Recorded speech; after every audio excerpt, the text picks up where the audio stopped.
প্রিয় দর্শক, আজ এই ভিডিওটি করতে গিয়ে আমার কথা বলার শক্তি হারিয়ে গেছে। আমার হাত পাও কাঁপছে। একটি প্লেন মাঝ আকাশে হাইজ্যাক হওয়ার পর এক ভয়ঙ্কর ঝড়ের কবলে পড়ে সমুদ্রে আছড়ে পড়ে, আর তারপর সেই প্লেনে যতজন যাত্রী ছিল তার মধ্যে অনেকে বেঁচে যান, কিন্তু তারা আটকে পড়েন এমন এক নির্জন দ্বীপে যেখানে ফিরে আসার কোনো পথ নেই। এই ভিডিওতে আমরা আপনাদের শোনাবো ফ্লাইট 707-এর 48 জন সার্ভাইভারের রোমাঞ্চকর ও হৃদয়স্পর্শী ঘটনা, যারা ১৩টা বছর ধরে এক অজানা দ্বীপে লড়াই করে বেঁচেছিলেন। এই অবিশ্বাস্য সত্য ঘটনা আপনার হৃদয় ছুঁয়ে যাবে এবং দেখিয়ে দেবে মানুষের অদম্য ইচ্ছাশক্তি কিভাবে অসম্ভবকেও সম্ভব করে। তাই শেষ পর্যন্ত আমাদের সাথে থাকুন, কারণ এই ঘটনা আপনাকে মুগ্ধ করবে, কাঁদাবে আর বাঁচার নতুন অনুপ্রেরণা দেবে। তারিখটা ছিল 12ই মার্চ 2003। ট্রান্স ওশেনিক এয়ারওয়েজের ফ্লাইট 707, যা স্কাই কুইন নামেও পরিচিত ছিল। 70 জন যাত্রী এবং 7 জন ক্রু মেম্বার নিয়ে বিমানটি আন্দামানের আকাশ ছাড়িয়ে চেন্নাইয়ের দিকে উড়ে চলেছিল।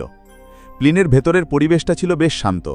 কেউ ম্যাগাজিনের পাতায় চোখ বোলাচ্ছিল, কেউ জানলার বাইরে তাকিয়ে দেখছিল দিগন্ত বিস্তৃত বঙ্গোপসাগরের মনোভোলানো নীল জলরাশি, আবার কেউ হয়তো প্রিয়জনের কাছে ফেরার স্বপ্ন বুনছিল। কিন্তু কথায় আছে না, সুখের পায়রা বেশি দিন ওড়ে না। হঠাৎ করেই সেই শান্ত পরিবেশটা খান খান হয়ে গেল এক তীক্ষ্ণ চিৎকারে। একজন দুজন নয়, 4 জন মুখোশধারী লোক নিজেদের সিট থেকে উঠে দাঁড়ালো। তাদের হাতে চকচক করছিল মারাত্মক সব অস্ত্র। মুহূর্তের মধ্যে যাত্রীদের বুঝতে বাকি রইল না যে প্লেনটা হাইজ্যাক হয়ে গেছে। সবার বুকের ভেতর টালানো বরফ হয়ে গেল। বাচ্চাদের কান্না আর বড়দের চাপা আর্তনাদে প্লেনের বাতাস ভারী হয়ে উঠল। এয়ার ট্রাফিক কন্ট্রোলে এই খবর পৌঁছতেই সারা পৃথিবীতে হইচই পড়ে গেল। উদ্ধার অভিযানের প্রস্তুতি যখন শুরু হচ্ছে, ঠিক তখনই ঘটল আরেক অঘটন। খবর পাওয়ার মাত্র 5 মিনিটের মাথায় ফ্লাইট 707 রাডারের পর্দা থেকে চিরতরে কোথায় যেন হারিয়ে গেল। হাইজ্যাকাররা প্লেনের লোকেশন সিস্টেম বন্ধ করে দিয়েছিল ঠিকই, কিন্তু আসল বিপদটা ছিল অন্য কিছু। এমন এক বিপদ যার উপর মানুষের কোনো নিয়ন্ত্রণ থাকে না। প্লেনটি সোজা গিয়ে পড়েছিল বঙ্গোপসাগরের বুকে তৈরি হওয়া এক বিশাল ঘূর্ণিঝড়ের কেন্দ্রবিন্দুতে। ভয়ঙ্কর বাতাস প্লেনটাকে একটা কাগজের খেলনার মতো লোফালোফি করছিল। পাইলট তার শেষ শক্তি দিয়ে প্লেনটাকে বাঁচানোর চেষ্টা করে যাচ্ছিলেন, কিন্তু প্রকৃতির রোষের কাছে মানুষের প্রযুক্তি সেদিন হেরে গিয়েছিল। প্রায় 2 ঘন্টার এই প্রাণঘাতী লড়াইয়ের পর প্লেনের একটা ইঞ্জিন বিকল হয়ে গেল, আর তার কিছুক্ষণ পরেই দ্বিতীয় ইঞ্জিনটিও চিরতরে স্তব্ধ হয়ে গেল। আগুনের গোলার মতো প্লেনটা সোজা সমুদ্রের দিকে পড়তে শুরু করল। প্লেনটা যখন সমুদ্রের জলে আছড়ে পড়তে যাবে, ঠিক সেই মুহূর্তে কয়েকজন যাত্রী অসীম সাহস দেখিয়ে হাইজ্যাকারদের উপর ঝাঁপিয়ে পড়ে তাদের খতম করে দেয় এবং প্লেনের ভাঙা দরজা দিয়ে সেই অচেনা বরফ শীতল সমুদ্রে ঝাঁপ দেয়। এক ভয়ঙ্কর বিস্ফোরণের সাথে প্লেনটা সমুদ্রের গভীরে তলিয়ে গেল। কিন্তু অবিশ্বাস্যভাবে প্রায় 60 জন মানুষ সেই যাত্রায় প্রাণে বেঁচে গিয়েছিল। ডুবন্ত মানুষ যেমন খড়কুটো ধরেই বাঁচে, তেমনি তারাও বাঁচার জন্য আপ্রাণ চেষ্টা করছিল। ভাগ্যক্রমে যেখানে প্লেনটা ক্র্যাশ করেছিল সেখান থেকে মাত্র 100 মিটার দূরে একটা বিশাল পাথরের চাই জলের উপর জেগেছিল। সবাই তাদের শরীরের শেষ শক্তিটুকু দিয়ে সাঁতরে সেই পাথরের চাইটার উপর আশ্রয় নিল। ভেজা, শীতে কাঁপতে থাকা, আতঙ্কিত সেই 60 জন মানুষ ছোট্ট এই পাথরের উপর একে অপরকে জড়িয়ে ধরেছিল। তাদের কাছে না ছিল কোনো খাবার, না ছিল কোনো আশা। ঠিক তখনই এক যাত্রীর মনে পড়ল তার ব্যাগে একটা দূরবীন ছিল, যা কোনোভাবে তার সাথেই ভেসে এসেছিল। সে কাঁপতে থাকা হাতে দূরবীনটা চোখে লাগিয়ে চারপাশে দেখতে শুরু করল, আর যা দেখল তাতে তার নিভে যাওয়া আশার প্রদীপটা আবার জ্বলে উঠল। প্রায় 1 কিলোমিটার দূরে কুয়াশার চাদরে মোড়া একটা দ্বীপ। সে তারস্বরে চিৎকার করে উঠল, ওই যে ওখানে একটা দ্বীপ আছে। ওই একটা কথাই যেন সবার মধ্যে নতুন করে প্রাণ সঞ্চার করল। যারা সাঁতার জানত তারা এক মুহূর্তও সময় নষ্ট করল না। তারা আবার ঝাঁপিয়ে পড়ল সেই মরণের সমুদ্রে। নিচে হাঙরের ভয়, উপরে আকাশ ছোঁয়া ঢেউ, কিন্তু বেঁচে থাকার ইচ্ছেটা এই সব কিছুর চেয়েও অনেক বেশি শক্তিশালী।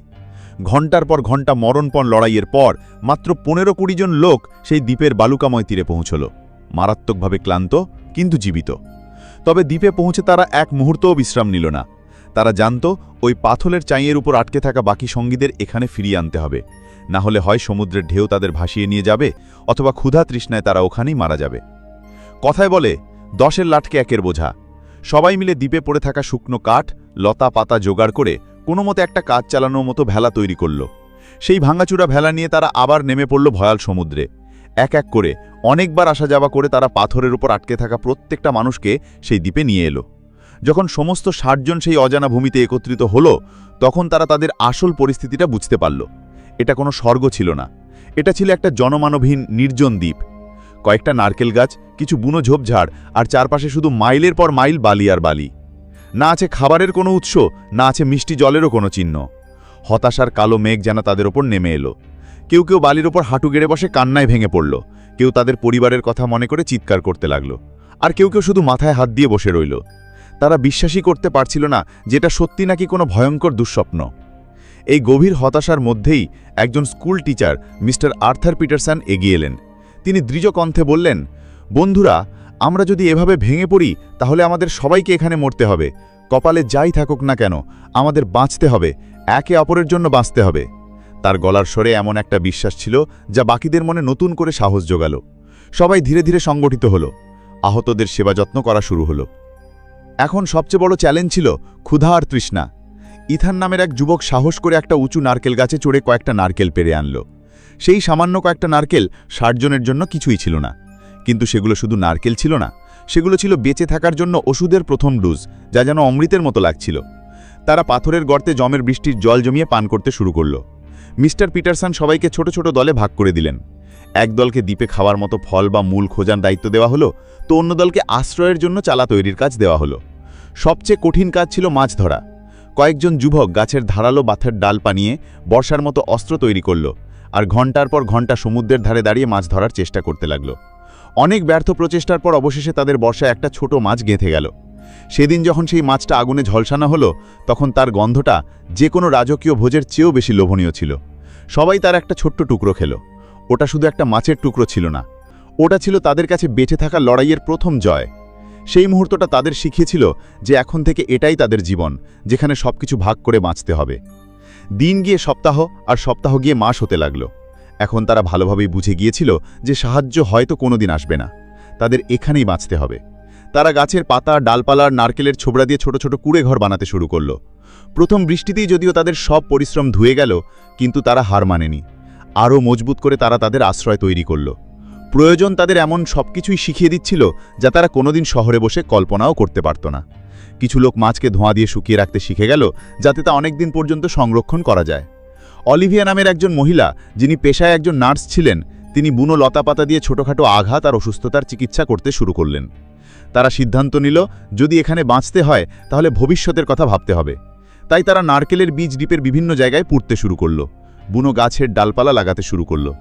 তারা সমুদ্রের তীরে বালির উপর বিশাল বড় বড় নারকেল গাছ দিয়ে হেল্প লিখল, এই আশায় যে হয়তো আকাশ দিয়ে উড়ে যাওয়া কোনো প্লেনের নজরে পড়বে।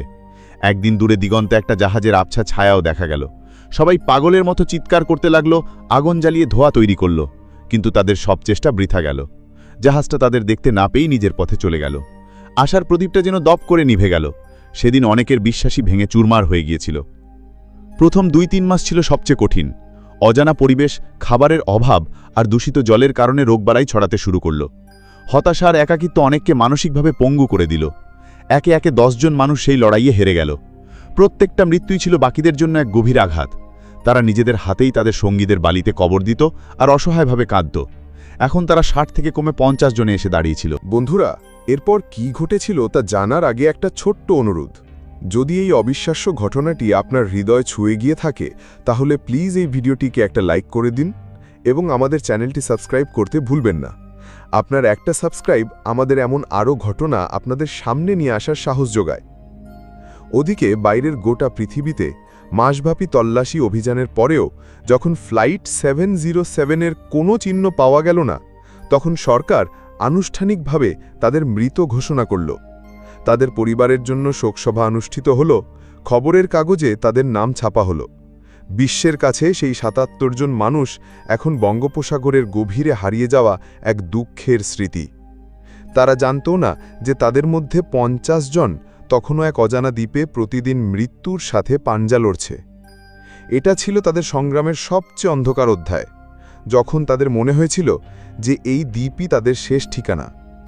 ২ বছর কেটে গেছে, জীবন এখন একটা নির্দিষ্ট ছন্দে চলতে শুরু করেছে। তারা প্রকৃতির সাথে লড়াই করে বাঁচতে শিখে গিয়েছিল। আর তারপরই সে নির্জন দ্বীপে এক অলৌকিক ঘটনা ঘটল। এক মহিলা এক সুস্থ ও সুন্দর শিশু কন্যার জন্ম দিলেন। সেই শিশুর প্রথম কান্না যেন পুরো পরিবেশটাই বদলে দিল। যেখানে এতদিন শুধু মৃত্যু আর হতাশার ছায়া ছিল, সেখানে আজ জীবনের সঙ্গীত বেজে উঠল। সবাই সেই ছোট্ট শিশুটিকে দেখতে ছুটে এলো। তাদের চোখে জল ছিল, কিন্তু এবার সেই জল ছিল আনন্দের। সেই শিশুটি সবাইকে বাঁচার এক নতুন শিক্ষা দিয়ে গেল। সে শুধু একটা শিশু ছিল না, সে ছিল এক জীবন্ত প্রমাণ যে সবচেয়ে কঠিন পরিস্থিতিতেও জীবন কখনো হার মানে না। সে ছিল তাদের আশার নতুন মশাল। লোকেরা সেই দিনটিকে একটা উৎসবের মতো পালন করল, কারণ 2 বছর পর অবশেষে মৃত্যুর ওপর জীবনের জয় হয়েছিল। এখন তাদের শুধু নিজেদের জন্য নয়, এই নতুন প্রজন্মের জন্যও বাঁচতে হবে। এই দ্বীপটিকে তাদের একটা বাসযোগ্য জায়গা হিসেবে গড়ে তুলতে হবে। এই শিশুটির নাম রাখা হলো হোপ, অর্থাৎ আশা। কারণ সে শুধু জন্মায়নি, সে সাথে করে নিয়ে এসেছিল এক নতুন আশা, এক নতুন সকালের স্বপ্ন। এই ঘটনাটি তাদের মধ্যে এমন এক ঐক্য তৈরি করল যা আগে কখনো ছিল না। তারা বুঝতে পারল তারা এখন শুধু একদল সার্ভাইভার নয়, তারা একটা পরিবার, আর এই পরিবারকে রক্ষা করার দায়িত্ব তাদের সবার। দেখতে দেখতে 10টা বছর কেটে গেল। দ্বীপে এখন জীবনের একটা সুন্দর ব্যবস্থা তৈরি হয়ে গেছে। মিস্টার পিটারসন বাচ্চাদের জন্য একটা ছোট্ট স্কুল খুলেছিলেন। সেখানে তিনি তাদের অক্ষর জ্ঞান দিতেন আর সেই দুনিয়ার গল্প শোনাতেন যে দুনিয়ার এই বাচ্চারা কোনোদিন চোখেই দেখেনি। সবাই নিজেদের কাজ ভাগ করে নিয়েছিল। কেউ মাছ ধরত, কেউ চাষবাস করত, কেউ বা বাচ্চাদের দেখাশোনা করত। তারা নিজেদের মনোবল ধরে রাখার জন্য প্লেন ক্র্যাশের বর্ষপূর্তিকে সার্ভাইভাল ডে বা অস্তিত্ব দিবস হিসেবে পালন করতে শুরু করেছিল। সেদিন তারা গান গাইত, পুরনো দিনের গল্প বলত, আর সেই সঙ্গীদের স্মরণ করত যারা আজ আর তাদের সাথে নেই। এই 10 বছরে দ্বীপে আরও 5 জন শিশুর জন্ম হয়েছিল, কিন্তু এই দীর্ঘ সময়ে রোগ আর দুর্ঘটনায় আরও 7 জন প্রাপ্তবয়স্ক তাদের প্রাণ হারিয়েছিল। এখন দ্বীপের মোট জনসংখ্যা বাচ্চাদের মিলিয়ে ছিল 48। একদিন আবার আকাশে একটা প্লেনের গর্জন শোনা গেল। সবাই আবার দৌড়ালো, আবার চিৎকার করল, কিন্তু ফল সেই একই হলো। প্লেনটা তাদের না দেখেই চলে গেল। কিন্তু বারবার আসাই হতাশা এখন আর তাদের ভাঙতে পারছিল না। হয়তো তারা এটাকে নিজেদের ভাগ্য বলেই মেনে নিয়েছিল। পুরো 13টা বছর কেটে গেছে। যে বাচ্চারা দ্বীপে জন্মেছিল তারা এখন কিশোর। তাদের কাছে এটাই ছিল পৃথিবী, এটাই ছিল তাদের ঘর। আর যারা প্রাপ্তবয়স্ক হিসেবে দ্বীপে এসেছিল তাদের চুলে পাক ধরেছে, মুখে পড়েছে সংগ্রামের গভীর ছাপ। তারপর এক শান্ত সকালে এমন একটা আওয়াজ শোনা গেল যা তারা 13 বছরে শোনেনি। একটা বড় জাহাজের হর্নের আওয়াজ। প্রথমে তারা বিশ্বাসই করতে পারছিল না। তাদের মনে হলো এটাও হয়তো তাদের মনের ভুল। কিন্তু যখন আওয়াজটা আরও স্পষ্ট হয়ে আবার ভেসে এলো, তখন সবাই পাগলের মতো সমুদ্রের তীরের দিকে দৌড়াতে লাগল। তারা তাদের শরীরের শেষ শক্তিটুকু দিয়ে আগুন জ্বালালো, চিৎকার করল, হাত নাড়ল। তাদের চোখে ছিল এক শেষ আশার ঝলকানি। আর এবার সত্যি সত্যিই একটা অলৌকিক ঘটনা ঘটল। জাহাজটি তাদের দেখতে পেয়েছিল। জাহাজটি থামল এবং তাদের থেকে কিছুটা দূরে নোঙর ফেলল। সেই মুহূর্তটাকে ভাষায় প্রকাশ করা যায় না। 48 জন মানুষ একে অপরকে জড়িয়ে ধরে কাঁদছিল, হাসছিল, চিৎকার করছিল। তাদের 13 বছরের দীর্ঘ ভয়ঙ্কর অপেক্ষার অবসান ঘটেছিল। যখন উদ্ধারকারী দল নৌকায় করে দ্বীপে পৌঁছাল, তখন তাদের চোখেও ছিল বিস্ময় আর জল। তারা সেই মানুষগুলোকে দেখছিল যাদের গোটা দুনিয়া মৃত বলে ধরে নিয়েছিল। যখন সে 48 জন শহরে ফিরে এলো, তখন পৃথিবী অবাক হয়ে গেল। তারা আর আগের মতো মানুষ ছিল না। শহরের চাকচিক্য, গাড়ি, উঁচু বিল্ডিং সবকিছুই তাদের কাছে অদ্ভুত লাগছিল। তাদের অবিশ্বাস্য গল্পটা কেউ বিশ্বাসই করছিল না যতক্ষণ না একজন সার্ভাইভারের লেখা ডায়েরি সামনে এলো। সেই ডায়েরিতে 13 বছরের প্রতিটি দিন, প্রতিটি সংগ্রাম, প্রতিটি মৃত্যু আর প্রতিটি জন্মের নিখুঁত হিসাব লেখা ছিল। যখন মিডিয়া সেই ডায়েরির পাতাগুলো দুনিয়ার সামনে তুলে ধরল, তখন সবাই কেঁদে ফেলেছিল। এটা ছিল মানুষের মনোবল, সাহস আর বেঁচে থাকার অদম্য জেদের এক অবিশ্বাস্য কাহিনী। এই সত্যি ঘটনার উপর পরে একটি বইও লেখা হয়েছিল, যার নাম ছিল ফ্লাইট 707 দ্য লস্ট প্যাসেঞ্জার্স। এই ঘটনা আজও আমাদের এটাই শেখায় যে আশার একটা ছোট্ট রশ্মি ও সবচেয়ে ঘন অন্ধকারকে চিরে ফেলতে পারে, এবং মানুষের মনের জোর সব প্রতিকূলতার চেয়ে অনেক বড়। বন্ধুরা, আপনাদের এই 48 জন সার্ভাইভারের হৃদয় বিদারক গল্পটি কেমন লাগলো? আপনারা কি কল্পনা করতে পারেন যে 13টা বছর এক নির্জন দ্বীপে কাটানো কতটা কঠিন হতে পারে? আপনাদের মতামত নিচে কমেন্টে অবশ্যই জানাবেন। ধন্যবাদ।